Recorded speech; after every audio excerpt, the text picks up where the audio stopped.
90s காலகட்டத்தில் நம்ம இந்தியாவில் அப்போ தான் டிஜிட்டல் எரா பூம் ஆகிட்டு இருக்கு. அதாவது கொஞ்சம் கொஞ்சமாக நாம் டிஜிட்டல் எராக்குள்ளே வந்துட்டு இருக்கோம், டெவலப் ஆகிட்டு இருக்கு. சவுத்தில் கூட நாம் அந்த நேரத்தில் டிஜிட்டல் எராக்கு தேவையான நிறைய விஷயங்கள் கிடையாது.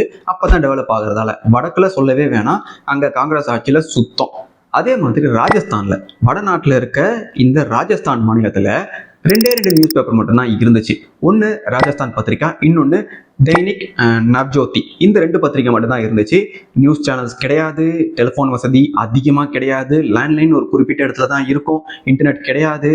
இது மாதிரி இருக்க ஒரு மாநிலத்தில் ஒரு மிகப்பெரிய பிரச்சனை நடக்குது. அது என்னன்னு பார்த்தீங்கன்னா பெண்களுக்கு எதிரான வன்கொடுமை. அதுலேயும் இது குறிப்பிட்ட ஒரு மதத்தை சேர்ந்த பெண்களுக்கு எதிரான கொடுமை அங்க நடந்துட்டு இருக்குன்னு அங்க இருக்க எல்லாருக்குமே தெரியுது. ஆனா அதை பத்தி பெருசா யாரும் பேசவே இல்லை.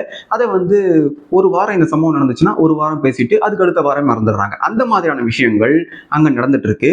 ஆனா இதை பத்தி யாரும் பெருசா பேசவே இல்லை. இந்த விஷயம் ஒரு பத்திரிகையாளருக்கு தெரிய வருது. அவர் தான் சந்தோஷ் குப்தா. அவர் எதுல வேலை செய்யறாருன்னு பாத்தீங்கன்னா தைனிக் இந்த நவ்ஜோதி பத்திரிகையில வேலை செய்யறாரு. அவர் இந்த விஷயத்த மோப்பம் பிடிச்சி தன்னுடைய எடிட்டருக்கு இவர் சொல்றாரு. எடிட்டர் யாருன்னு பாத்தீங்கன்னா சௌத்ரி. அவர்கிட்ட இவர் இந்த மாதிரி சொல்றாரு, இங்க இது மாதிரி பெண்களுக்கு எதிரான கொடூரம் நடக்குது, அதை குறிப்பிட்ட ஒரு கூட்டம் பண்ணிட்டு இருக்கு. ஆனா இந்த விஷயம் இங்க இருக்க எல்லாருக்குமே தெரிஞ்சும் அமைதியா இருக்காங்க. போலீஸ்க்கு தெரியுது, அரசாங்கத்துக்கு தெரியுது, அரசியல்வாதிகளுக்கு தெரியுது. ஆனா அவங்க இதுக்கு எதிராக எதுவுமே பண்ணவே இல்லை. இதை பார்த்துட்டு அமைதியா இருக்காங்க. அவங்களால தான் இன்னும் இது மாதிரியான கொடுமைகள் அதிகமாக நடந்துட்டு இருக்கும்னு அவர் சொன்னாரு. இதை கண்டிப்பா நாம மக்கள் முன்னிலையில் எடுத்து காட்டியே ஆகணும், இதை வெளிப்படுத்தியே ஆகணும்னு அவர் சொல்றாரு. அதனால நாம கண்டிப்பா ஒரு சின்ன தீப்பொறி மாதிரி இந்த விஷயத்த நம்ம பத்திரிகையில போடணும்னு சொன்னதும் சௌத்ரிக்கு ஒரே ஆச்சரியமாயிடுச்சு. நீ என்ன சொல்றன்னு தெரியுதா சந்தோஷ்? நீ சொல்ற விஷயம் இங்கே எப்பேற்பட்ட எதிர்விளைவை உண்டாக்கும்னு உனக்கு தெரியல, நீ தெரியாமலே பேசிட்டு இருக்கேன்னு சொல்றாரு. அதுக்கு சந்தோஷ் சொல்றாரு, இவ்வளவு விஷயம் நாம தெரிஞ்சோம், இந்த விஷயம் நடக்குதுன்னு தெரிஞ்சோம் நாம அமைதியா இருந்தோம்னா இன்னும் மேற்கொண்டு பல பெண்கள் எத்தனை வருஷம் கற்பழிக்கப்பட்டு அவங்க கொடூரத்துக்குள்ளாக்கப்படுவாங்கன்னு தெரியல. அதனால நாம இந்த நேரத்துல இந்த குண்டை நாம போட்டுதான் ஆகணும்னு சொல்றாரு. சௌத்ரியும் அதை கேட்டுட்டு சரி நாம இந்த அணுகுண்டை போட்டுடுவோம் என்ன பண்றாங்கன்னா 15 மே 1992 இந்த சௌத்ரியும் சந்தோஷ் குப்தாவும் என்ன பண்றாங்கன்னா இந்த பேச்சை முடிச்சதுக்கு அப்புறம் பேப்பர்ல ஏகப்பட்ட கொடூரமான பிக்சர்ஸ் என்ன பண்றாங்கன்னா அச்சிட்டு வெளியிடுறாங்க. அன்னை வரைக்கும் அஜ்மேர் இது மாதிரியான ஒரு விஷயத்த பார்க்கவே இல்லை. காலங்காத்தால இந்த பேப்பரை பார்த்த மக்களுக்கு மிகப்பெரிய அதிர்ச்சி, ரொம்ப கொடூரமான கோபத்தோட இவங்க போராட்டத்துல குதிக்கிறாங்க. அஜ்மேர்ல பந்த் நடக்குது 3 நாளா. இதை கேட்ட சிஎம் சிங் அலற ஆரம்பிச்சாரு. இந்த போட்டோஸ் இவங்களுக்கு, அதாவது மக்களுக்கு, அஜ்மேர் மக்களுக்கு 15 மே 1992 அப்பதான் தெரிய வந்துச்சு. அதுவும் இவங்க 2 பேரால. ஆனா இதுக்கு முன்னாடியே இந்த போட்டோஸ் ஒரு குறிப்பிட்ட வட்டாரத்துல சுத்திக்கிட்டே இருந்திருக்கு. அவங்கெல்லாம் இந்த குற்றத்துல பங்கு பெற்றவங்க. இந்த பிரச்சனை இந்த மக்கள் போராட்டத்துல குதிச்சாங்க இல்லையா, அவங்க நினைச்ச மாதிரி இல்லவே இல்லை. அவங்க நினைச்சதை விடவும் இது மிகப்பெரிய பிரச்சனைன்னு அவங்களுக்கு அடுத்தடுத்த மாதங்களில் தெரிய வந்துச்சு. இந்த போட்டோஸ் அண்ட் இந்த பிரச்சனை இங்க அஜ்மீர்ல நடக்குதுன்னு 1992 தான் அங்க இருக்க மக்களுக்கு தெரிய வருது. ஆனா இதனுடைய ஆரம்பம் எதுன்னு பாத்தீங்கன்னா 1990. இதை யார் பண்ணதுன்னு பாத்தீங்கன்னா ஃபருக் அண்ட் நஃபீஸ் சிஸ்டி. இந்த 2 பேரும் யாருன்னு பாத்தீங்கன்னா சிஸ்டி குடும்பத்தை சேர்ந்தவங்க. இந்த சிஸ்டி குடும்பம் யாருன்னு பாத்தீங்கன்னா அஜ்மீர் தர்காவில் இருக்க அந்த தர்காவுடைய கேர்டேக்கர்ஸா இருந்தவங்க. இவங்களுடைய தங்கச்சி என்ன பண்றான்னா அங்க இருக்க அஜ்மீர்ல இருக்க சுஃபியா ஸ்கூல் என்ற ஒரு பள்ளிக்கூடத்தில் படிச்சுட்டு வரா. அப்ப இவங்க என்ன பண்ணுவாங்கன்னா தங்களுடைய தங்கச்சிய காலையில கொண்டு போய் விடுறதும் மாலையில் வீட்டுக்கு கொண்டு வரதுமா இவங்க இருந்திருக்காங்க. அந்த நேரத்துலதான் இது எல்லாமே ஆரம்பிக்குது.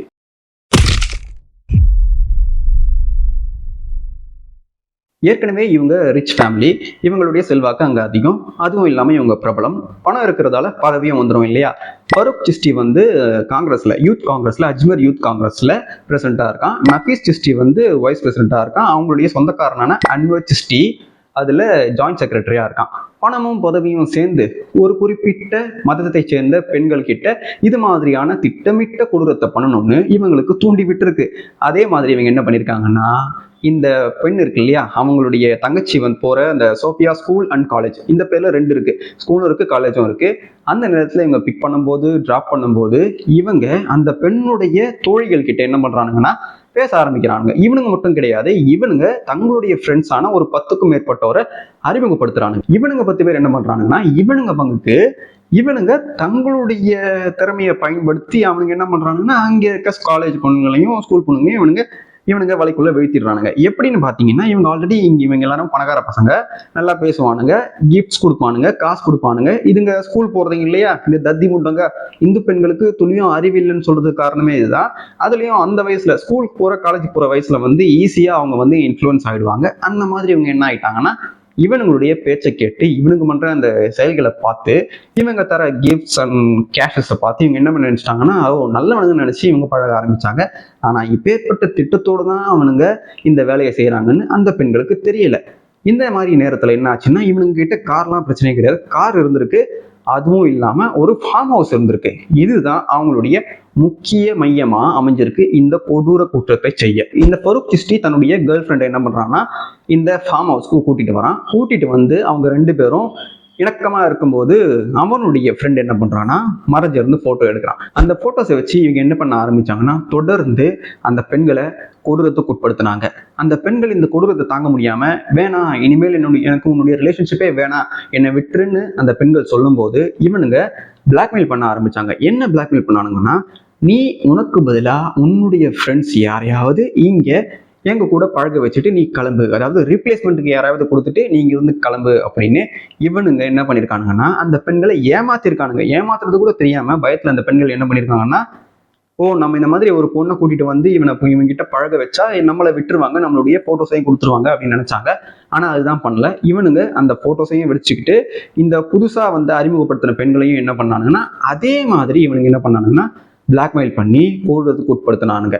இந்த விஷயத்துல இந்த பச்சை பொறுக்கிகளை விட அந்த பெண்கள் இருக்காங்க இல்லையா, அவங்க தான் ரொம்பவும் கொடூரமானவங்கன்னு சொல்லுவாங்க. ஏன்னா அவங்க அனுபவிச்ச கஷ்டத்தை இவங்க தன்னுடைய சக பெண்களுக்கு, சக தோழிகளுக்கு இவங்க அறிமுகப்படுத்தி அப்பேற்பட்ட கொடூரத்தை நீயும் அனுபவிக்கணும்னு இவங்க கூட்டிட்டு விடுறதெல்லாம் இப்பேற்பட்ட மனநிலைன்னு யோசிச்சு பாருங்க. இந்த விஷயத்தை எந்த பெண்களும் வெளியே சொல்லவே இல்லை. ஏன்னா போலீஸ்க்கும் எதுவும் பண்ணாது, இவங்க பணக்கார ஃபேமிலின்னு இவங்களே இவங்களுக்குள்ள என்ன பண்ணிக்கிட்டாங்கன்னா பயந்து பயந்து பயந்து ஒரு பெண்ணா கிட்டத்தட்ட 250க்கும் மேற்பட்ட பெண்களை இது மாதிரி இவனுங்களுடைய வலைக்குள்ள இந்த பெண்களே கொண்டு சேர்க்கிற அளவுக்கு இந்த பச்சை பொறுக்கிகள் வேலையை பார்த்திருக்கானுங்க. பெண்களுக்கு எதிரி பெண்கள் தான்றது இந்த விஷயத்துல தெளிவா உங்களுக்கே புரியும்னு நினைக்கிறேன். ஆனா சில பெண்கள் இதை ஏத்துக்க மாட்டீங்க. முதல்ல இந்த பிரச்சனையை, இது மாதிரி பெண்களுக்கு எதிரான கொடுமை நடக்குதுன்ற பிரச்சனையை வெளிக்கொண்டு வந்தது 2 ஆண்கள். இந்த இடத்துல பெண்கள் இருந்தா அதை பண்ணிருப்பாங்களான்னு சத்தியமா எனக்கு தெரியாது. அதே மாதிரி இந்த பிரச்சனைக்கு காரணமா இருந்தது பச்சை பொறுக்கிகள். ஆனா இந்த பிரச்சனைய இந்த பெண்கள் ஆரம்ப காலத்திலேயே முடிச்சிருக்கலாம், இது இவங்க எல்லாருமே சேர்ந்து. ஆனா இவங்க யாருமே அதை பண்ணாம மேலும் மேலும் தங்களுடைய சக தோழிகளையே கூட்டிட்டு இப்பேற்பட்ட நரகத்துக்குள்ள தள்ளியிருக்காங்க. இவங்களும் அந்த நரகத்துல வாழ்ந்துட்டு இருந்திருக்காங்க. இப்போ வரைக்கும் பாத்தீங்கன்னா பல பேர் இந்த பிரச்சனையில இதுல இன்வால்வ் ஆன பல பெண்களும் அவங்களுடைய முகத்தை கூட வெளியே காட்ட முடியாத அளவுக்கு தான் வாழ்ந்துட்டு இருக்காங்க. அப்பேற்பட்ட கொடூரத்தை அந்த பெண்களுக்கு இந்த பச்சை பொறுக்கிகள் மத ரீதியா பண்ணியிருக்காங்க. இதுல மத ரீதியான ஆங்கிளே இல்லைன்னு நிறைய பேர் உருட்டிட்டு இருப்பாங்க. அதுதான் கிடையாது. இவங்க குறிப்பிட்டு டார்கெட் பண்ணி இது மாதிரியான வேலைகளை செஞ்சது எல்லாமே இந்து பெண்களை மையப்படுத்தி தான். இதுல ஒரு இஸ்லாமிய பெண்ணுமே கிடையாது. இதுல எந்த ஒரு இஸ்லாமிய பெண்ணையும் இவங்க ஈடுபடுத்தவே இல்லை. குறிப்பா இந்து பெண்களை மட்டும்தான் இவனுங்க டார்கெட் பண்ணி இந்த வேலையை பார்த்திருக்காங்க.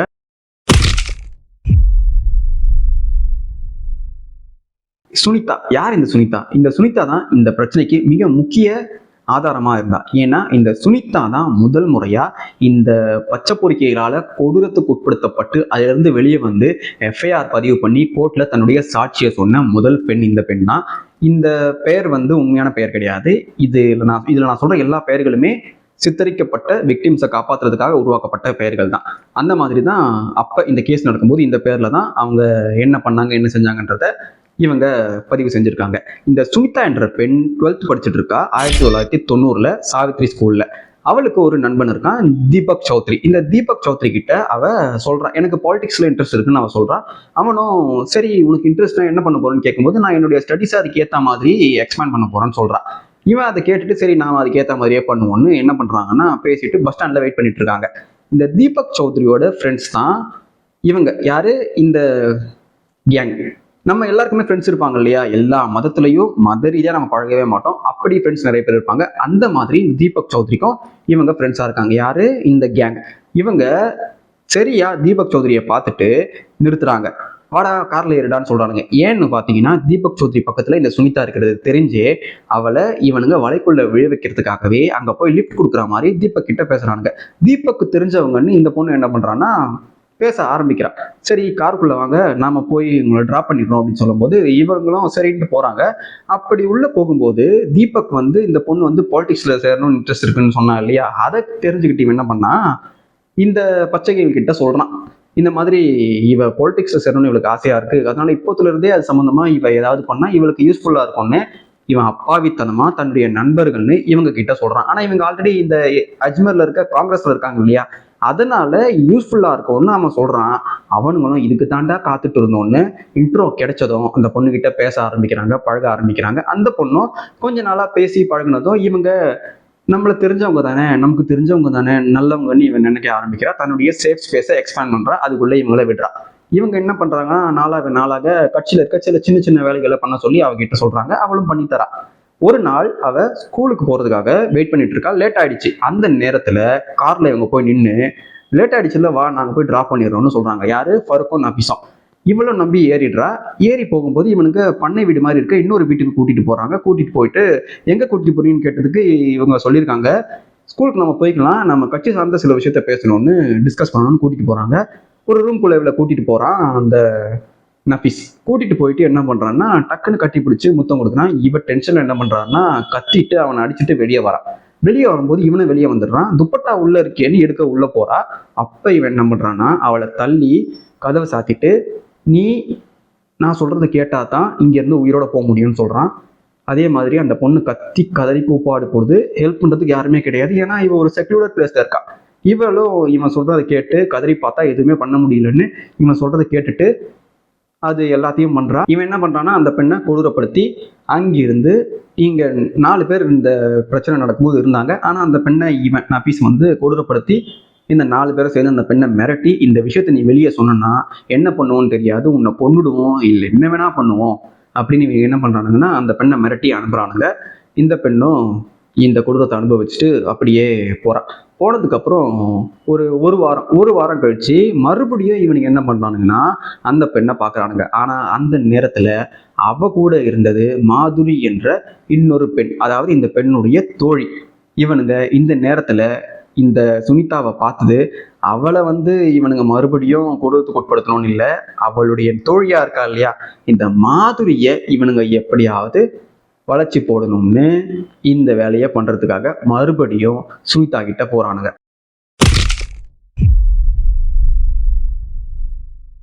இந்த மாதுரின்ற பெண் தான் இவனுங்களால ரொம்ப கொடூரத்துக்கு உட்படுத்தப்பட்ட பெண். ஏன்னா அந்த அளவுக்கு இவனுங்க இந்த பொண்ணை வந்து கொடூரப்படுத்தியிருக்கானுங்க.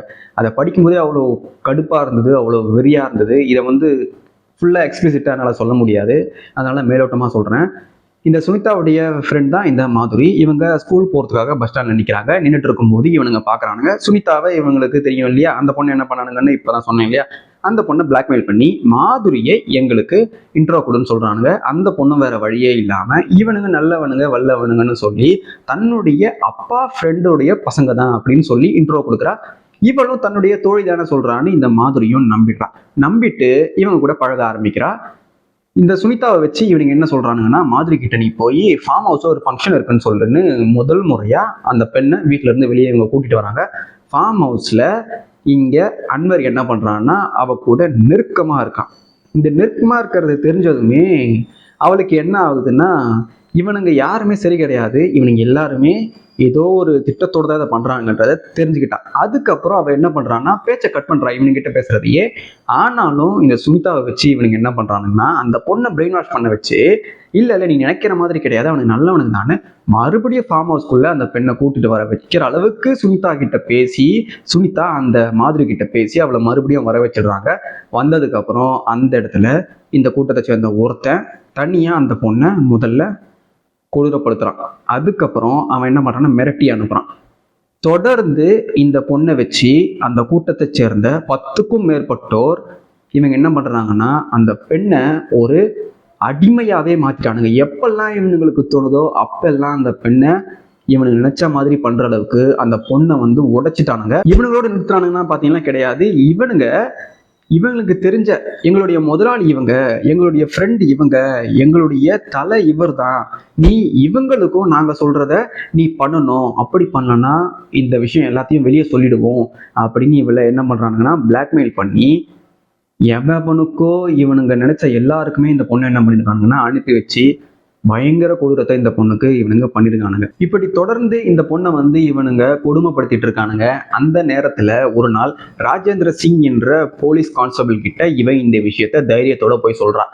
இவர் என்ன பண்றாருன்னா ஸ்பெஷல் பிரான்ச் போலீஸ்ல வேலை செய்யக்கூடிய ஒரு அதிகாரி கிட்ட இந்த விஷயத்த இந்த பொண்ணை கூட்டிட்டு போய் இன்ட்ரோடியூஸ் பண்ணி இது மாதிரி நடந்தது மேடம்னு இந்த பொண்ணு சொல்றாங்கன்னு இவரும் சொல்றாரு, அந்த பெண்ணும் சொல்லுது. அவங்க சொல்றாங்க இந்த விஷயத்த கண்டிப்பா நான் பெருசாக்கி கண்டிப்பா இதை நான் வந்து இனி உனக்கு தொடர்ந்து நடத்தாம பார்த்துப்பேன் அப்படின்னு இவங்க சொல்றாங்க. இந்த பொண்ணு நம்பி போறா.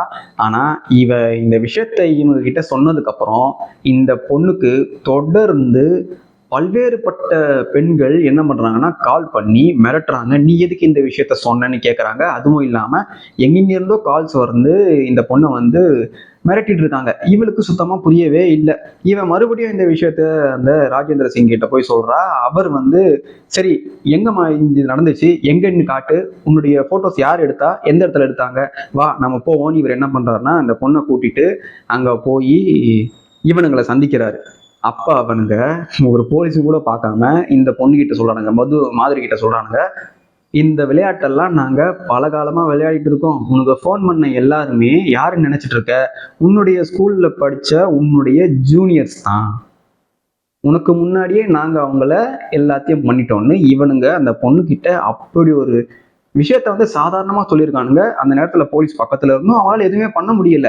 அப்ப எந்த அளவுக்கு இவனுங்க அரசியல் பின்புலத்தோட இவனுங்க எந்த மாதிரியான கொடூரத்தை பண்ணிடுவானுங்க யோசிச்சு பாருங்க. இந்த ஒரு பொண்ணுக்கு மட்டுமே எப்படின்னா 200க்கும் மேற்பட்ட பெண்களை என்ன மாதிரி நாசம் பண்ணிருப்பாங்கன்னு பாருங்க. இந்த பொண்ணுக்கு நம்பிக்கையே போயிடுச்சு. இனி நம்மளை யாரும் காப்பாற்ற முடியாதுன்னு இவ என்ன பண்ணிடுறான்னா ஸ்கூலிங் முடிச்சுட்டு அங்கிருந்து அஜ்மர்ல இருந்தே காலி பண்ணிட்டு இவங்க ஜெய்ப்பூர் போயிடுறாங்க. அத்தோட இந்த பொண்ணுக்கு நடந்த இந்த கொடூரத்துக்கு ஒரு முடிவு வருது.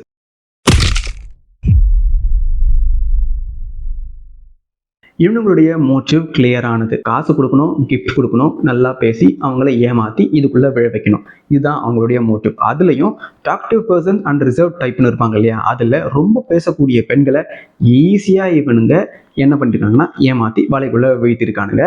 இந்த ரிசர்வ் டைப்பா இருக்க பெண்களை இந்த பெண்கள் மூலமா அவனுங்க பிளாக்மெயில் பண்ணி விழ வச்சிருக்கானுங்க. அந்த நேரத்துல அந்த காலகட்டத்துல டிஜிட்டல் கேமரா இப்ப இருக்க மாதிரி கிடையாது. அதனால என்ன பண்ணோம்னா கேமராக்குள்ள நெகட்டிவ் இன்சர்ட் பண்ணி போட்டோ எடுத்துட்டு அந்த நெகட்டிவ் என்ன பண்ணணும்னா நாம கலர் லேப்ஸ் கொடுக்கணும். அப்படி கொடுத்தாதான் என்ன ஆகும்னா அது பிக்சரா டெவலப் ஆகும். அப்படி இவனுங்க ஒரு போட்டோ லேப்பையே இவங்களுக்கு தெரிஞ்ச ஆள் அப்படின்றதால அந்த லேபை இதுக்கு பயன்படுத்த ஆரம்பிச்சாங்க. அது வந்து பரோஷா கலர் லேப்னு நினைக்கிறேன், அந்த பேர் தான்.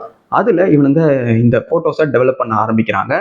அங்க இந்த போட்டோஸ் டெவலப் ஆக என்ன ஆகுதுன்னா அங்கிருந்து இந்த புகைப்படங்கள் பகிரப்படுது. அதாவது பொதுமக்களுக்கு தெரியாம அங்க இருக்கக்கூடிய மிக முக்கிய நபர்கள் எல்லாருக்குமே பகிரப்படுது.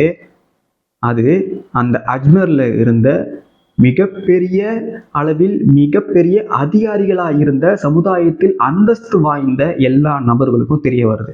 இப்படி தெரிய வந்ததும் இவனுங்க என்ன பண்ணிருக்கணும், அங்க இருக்க இந்த பெண்களுக்கு இப்பேற்பட்ட கொடுமை நடந்துருச்சுன்னு என்ன பண்ணிருக்கணும், இவனுங்கெல்லாம் அங்க இந்த பிரச்சனையை பெருசாக்கி இதுல சம்பந்தப்பட்ட அத்தனை பேரையும் அடிச்சே கொண்டு இருக்கணும். ஆனா இவனுங்க என்ன பண்ணிட்டானுங்கன்னா ஒயிட் காலர் ஜாப் செய்யக்கூடிய அங்க இருக்கக்கூடிய மிகப்பெரிய பெரும்புள்ளிகள் எல்லாருமே நீங்க மட்டும் அனுபவிச்சா எப்படி, எங்களுக்கும் இது தேவை, எங்களுக்கு நீங்க இந்த பெண்களை கொண்டு வந்து விடலைன்னா நீங்க பண்ண இந்த தவறை வெளியே சொல்லிடுவோம், அதுக்கப்புறம் உங்களுக்கு மிகப்பெரிய தண்டனை கிடைக்கும்னு அவனுங்கிட்ட பேசி அவனுங்களை என்னவா மாத்திட்டானுங்கன்னா சப்ளையர்ஸாவே இந்த பெரும்புள்ளிகள் எல்லாருமே மாத்திட்டானுங்க.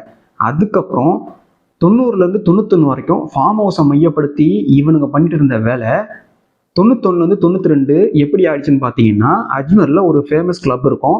அந்த கிளப்ல இருக்க மெம்பர்ஸ் எல்லாருமே மிகப்பெரிய பணக்காரர்கள், சமூகத்துல அந்தஸ்து வாய்ந்தவங்க, மிக பெரும் புள்ளிகள். அந்த புள்ளிகளுக்கு இவனுங்க சப்ளை பண்ற அளவுக்கு இந்த பிரச்சனை பூதாகரமாச்சு. ஆனா இப்பேற்பட்ட விஷயம் நடக்கிறது அங்க யாருக்குமே தெரியல. அந்த கிளப்ல இருந்த மெம்பர்ஸ் எல்லாருக்குமே இவனுங்க என்ன பண்ணானுங்கன்னா இந்த பெண்களை சப்ளை பண்ண ஆரம்பிச்சானுங்க. இங்க ஃபார்ம் ஹவுஸ்ல நடந்தது அப்படியே எங்க மாறுது, இந்த கிளப்புக்கு மாறுது. இந்த கிளப்ல இருந்த அத்தனை மெம்பர்ஸ்க்கும் இந்த பெண்களை இந்த பச்சை பொறுக்கிகள் என்ன பண்ணிருக்கானுங்கன்னா அனுப்பியிருக்கானுங்க. அதுலயும் இந்த பெண்களை பிக்கப் பண்ண காரை அவங்க வீட்டுக்கே அனுப்பி தினமும் ராத்திரி அங்கிருந்து இந்த பெரும்புள்ளிகளுக்கு கொண்டு போய் இவனுங்க சேர்க்கிற வேலையை பார்த்துருக்கானுங்க. கிட்டத்தட்ட 1 வருஷமா இது நடக்குது. அதுவும் யாருக்கு? ஒயிட் காலர் ஜாப்ஸ்ல இருக்கக்கூடியவங்களுக்கு. பொலிட்டீஷியன்ஸ், போலீஸ், ஜட்ஜ், டாக்டர், பிஸ்னஸ்மேனு எல்லாருமே என்ன பண்ணியிருக்கானுங்கன்னா இந்த பாதிக்கப்பட்ட பெண்களை இன்னும் சித்திரவதைக்குள்ளாக்கியிருக்கானுங்க. இவனுங்களுடைய பங்கை இதுல இப்பேற்பட்ட செயல் மூலமா காமிச்சிருக்கானுங்க. இதுல இருந்து எனக்கு இன்னொரு விஷயம் என்னன்னா, இந்த ஃபெமினிஸ்டுகள் பேசுறதும் ஒரு வகையில உண்மைதானோ, அவங்க இந்த மாதிரி பேசணும், இந்த மாதிரி பேசி இவனுங்க எல்லாரையும் இழுத்து போட்டு அடிக்கணும்னு தான் எனக்கு தோணுது. ஆனா இந்த ஃபெமினிசம் மூலமா என்ன பண்றாங்கன்னா, இந்த ஃபெமினிசத்துக்கும் இந்த கொடூர குற்றம் பண்ணக்கூடிய பொறுக்கிகளுக்கும் இடைப்பட்ட இடத்தில் இருக்கக்கூடிய பொதுமக்களான நாமளும், அதாவது இதையும் நாம் எதிர்க்கிறோம் இதையும் நாம் எதிர்க்கிறோம்னு இருக்காங்க இல்லையா, அவங்களும் இந்த ரெண்டத்தால பாதிக்கப்படுறது தான் ரொம்ப கஷ்டமா இருக்கு. இந்த ஃபெமினிசம் இந்த மாதிரியான குறிப்பிட்ட பொறுக்கிகளை டார்கெட் பண்ணி அவங்களை அழிக்கிறதுக்காக வேலை செய்யுதுன்னு சொன்னா நானே ஃபெமினிஸ்டா மாறிடுவேன். ஆனா இங்க நடக்கிறதே வேற. இந்த ஃபெமினிசம் என்ன பண்ணுது, இந்த பாதிக்கப்பட்ட பெண்களை ஒரு முன்னுதாரணமா வச்சு அடுத்த தலைமுறையில் இருக்கக்கூடிய பெண்களுக்கு ஒரு பாடம் எடுத்து நீங்க இது மாதிரியான ஆபத்துக்குள் சிக்கக்கூடாதுன்னு சொல்லணும்னு பார்த்தா, அப்படி சொல்லி இந்த பெண்களை காப்பாற்றணும்னு பார்த்தா இதுங்க என்ன பண்ணுதுங்கன்னா ஃபெமினிசம் என்ற பேர்ல தப்பு பண்றவனுக்கு இன்னும் அதிகமா பெண்களே இடம் கொடுக்குற மாதிரி பெண்கள் மனசுல கெடுக்கிற வேலையை இந்த ஃபெமினிசம் பார்க்குது. அப்படின்னா இவனுங்களுக்கு ஏற்கனவே இவனுங்க எப்படா தப்பு செய்யணும்னு காத்துட்டு இருக்கானுங்க. அவனுங்களுக்கு நல்வாய்ப்பு நாம தர மாதிரியே ஃபெமினிசம் மூலமா இவங்க எதெல்லாம் கட்டுப்பாடு இருக்கோ அதெல்லாம் உடைக்கும் போது சின்ன வயசுல இருக்கக்கூடிய ஸ்கூல் போகக்கூடிய பெண்கள், காலேஜ் போகக்கூடிய பெண்கள் எந்த அளவுக்கு பாதிக்கப்படுவாங்கன்றதுக்கு இந்த அஜ்மீர் ஒரு சிறந்த உதாரணம். இவனுங்க டார்கெட் பண்ண எல்லா பெண்களுமே ஸ்கூல் அண்ட் காலேஜ் படித்த பெண்கள்.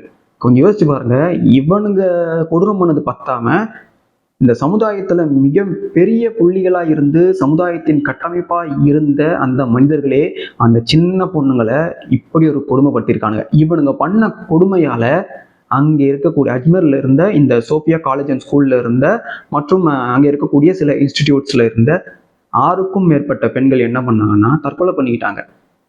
இங்க இந்த பெண்களுடைய சடலத்தை எடுக்கும்போது அந்த பெண்கள் எல்லாருமே தூக்குமாட்டி இறந்த மாதிரி என்ன பண்ணிட்டாங்கன்னா செட்டப் பண்ணிட்டாங்க. உங்களுக்கு தான் தெரியும் இல்லையா, இதுல இன்வால்வ் ஆயிருக்கிறது இந்த பச்சை சங்கிகள் மட்டும் இல்ல, மிகப்பெரிய அளவுல இருக்கிற பெரும் புள்ளிகள். அப்படின்னா இவங்க என்ன பண்ணுவாங்க, இதெல்லாம் ஒரு கேஸே இல்லாத மாதிரி ஆக்கிடுவாங்க. அந்த மாதிரி ஆக்கிட்டாங்க. இந்த விஷயம் மக்களுக்கு தெரிய ஏன் இப்படி தொடர்ச்சியா ஒவ்வொரு மாணவியா என்ன பண்றான்னா ஸ்கூல்லையே தூக்கு மாட்டி தொங்கிடுறா அப்படின்ற செய்தி அஜ்மீர் முழுக்க பரவுது. அப்பதான் அவங்களுக்கு சந்தேகம் வருது, என்னடா இது ஒவ்வொரு பள்ளிக்கூடத்துல இருக்கக்கூடிய படிக்கக்கூடிய பெண்கள் ஏன் இது மாதிரி தூக்கு மாட்டி தொங்கணும், அதுலயும் எல்லாருமே ஏன் தூக்கு மாட்டி தொங்குறாங்க அப்படின்ற ஒரு பேட்டர்ன் இவங்களுக்கு ஒரு டிஸ்டர்பன்ஸை உருவாக்குது, இவங்களுக்குள்ள ஒரு கேள்வியை எழுப்புது. அப்பதான் இது அஜ்மீர்ல பெருசா பேசப்படுது. இப்படி பெருசா பேசப்படும் போது அங்க இருக்க எல்லாருக்குமே தெரியும், பொலிட்டீஷியன்ஸ், பிசினஸ்மேன்ஸ், அங்க இருக்கக்கூடிய எல்லாருக்குமே தெரியும் இந்த விஷயம் கடந்த 2 வருஷமா நடந்துட்டு இருக்கு. அதுலயும் 91ல இருந்து 92 வரைக்கும் இந்த கிளப்பை மையப்படுத்தி மிகப்பெரிய பணக்காரர்களும் அரசியல்வாதிகளும் தங்களுடைய காம இச்சையை பூர்த்தி செய்யறதுக்காக இது மாதிரியான கொடூரத்தை பண்றாங்கன்னு எல்லாருக்குமே தெரியும், இந்த அரசியல் வட்டாரத்துல இருக்கவங்களுக்கு. ஆனா பொதுமக்களுக்கு தெரியாது. இந்த விஷயம் தெரிஞ்சும் அங்க இருந்த போலீஸால ஆக்ஷனே எடுக்க முடியலன்னு அங்க இருந்த இந்த கேஸை பார்த்துட்டு இருந்த இதை விசாரிச்ச பல போலீஸுமே சொல்லியிருக்காங்க. ஏன்னா இதுல இன்வால்வ் ஆகியிருந்தது எல்லாமே பெரிய லெவல்ல இருந்தாங்க. அதனால எங்களால அவங்களை எதிர்த்து எதுவுமே பண்ண முடியல. இதுக்கு உடந்தையா அவங்களே இருக்கும்போது நாங்கெல்லாம் என்ன பண்ண முடியும், சாதாரணமான போலீஸா இருக்க நாங்க என்ன பண்ண முடியும்னு அவங்களே பேசியிருக்காங்க. ஏன்னா டெமோக்ரஸியை பொறுத்த வரைக்கும் கற்பழிப்பு ஒரு டூல். இது நிறைய பேருக்கு தெரியாததால இங்க ஃபெமினிசம் மூலமா இந்த கற்பழிப்பை வச்சு ஆண்கள் மேல வெறுப்பை காட்டிட்டு எவன் தப்பு பண்றானோ அவனை பாதுகாக்கிற வேலையத்தான் இங்க பண்ணிட்டு இருக்காங்க ஃபெமினிசத்தை வச்சு. ஆனா எவன் தப்பு பண்ணனோ அவனுக்கு தண்டனை கிடைக்கணும், அவனை மாதிரியான ஆட்கள் இனி உருவாகவே கூடாதுன்ற அளவுக்கு இங்க ஒரு சிஸ்டத்தையும் உருவாக்காம ஃபெமினிசம் மூலமா ஆண்களை இவங்க மட்டுப்படுத்துற வேலையை பண்ணிட்டு இருக்கானுங்க. இதனால இந்த மாதிரி தவறு நடக்குதுன்னு தெரிஞ்ச ஆண்களுமே என்ன பண்றாங்கன்னா முன் வரதே கிடையாது காப்பாற்றுறதுக்கு. 1990ல இருந்து 92 வரைக்கும் இப்பேற்பட்ட விஷயம் நடந்திருக்கு. இத்தனை பெண்கள் இந்த கொடூரத்தால தற்கொலை பண்ணிக்கிட்டாங்க. அப்படி இருந்த இந்த விஷயம் எப்படி வெளியே தெரிய ஆரம்பிச்சது, எப்படி இந்த கேஸ் பெரிய அளவில் எக்ஸ்போஸ் ஆச்சு, இந்த விஷயத்த நாம அடுத்த பாகத்தில் பார்க்கலாம். Until we meet again.